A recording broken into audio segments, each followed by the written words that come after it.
When did you realize your parents were failing you? When I was 11, my mom trusted me with all her heart because by that age, I had already learned how to do my own laundry, how to cook a meal with only 3 ingredients, and how to wrap a tight blanket around myself at night so it felt like someone was holding me. And it's not like my mom was absent from the home or anything.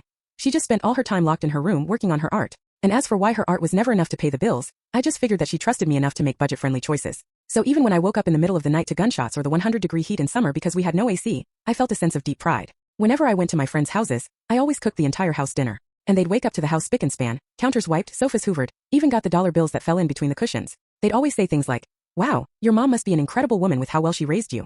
And I'd respond with a huge beaming smile.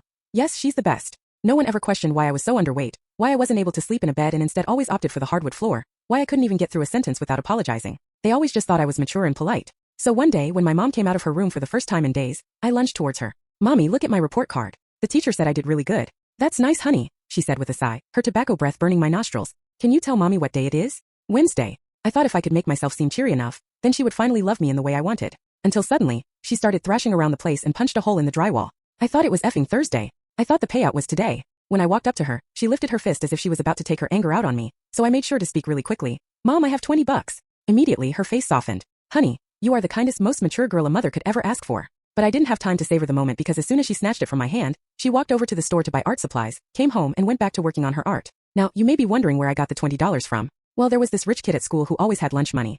He was mean to everyone anyway, spitting on kids that looked poor. I started to keep a mental record of who I could take from and when. All for those brief moments when Mom would emerge, needing another $20, another $40, another fix of her art supplies. And like all preteens breaking the law, I got cocky. After just 3 months, Ms. Lee caught me. I already knew what was going down when she called me into her office. I thought she was going to call the police or at least scream at me, but no. Instead, she asked me questions. Not an interrogation, more like making conversation. Her. "What's your favorite food?" Me. "Rice with ketchup." Her. "What do you and your mom like to do for fun together?" Me. "Sometimes the day after she gets her government check and she does art in her room, I sit by the crack in her door and talk about my day." Her. "What time do you go to sleep at?" Me. "At 2 a.m. when my mom goes quiet." The entire time I had a smile on my face, just happy to talk to an adult that cared about me. But when I looked up I saw it, her eyes filled with tears. She told me to wait there while she went to go get someone and handed me a Nintendo Switch to keep me occupied. And 2 hours later, I heard a knock on the door. It wasn't just Ms. Lee, because it was Ms. Lee with 2 police officers and a lady in a suit who said she was from Family Services. They all had the same look, like they were trying to smile but couldn't quite manage it. "Sweetie, we're going to take a ride to your house," the lady said. "We need to check on your mom." I began hyperventilating. "No, she's working on her art. She needs quiet," I yelled with full confidence. But they were already walking me to the car. When we got there, my mom didn't answer the door. The police said they needed to do a wellness check. I begged them not to break her concentration.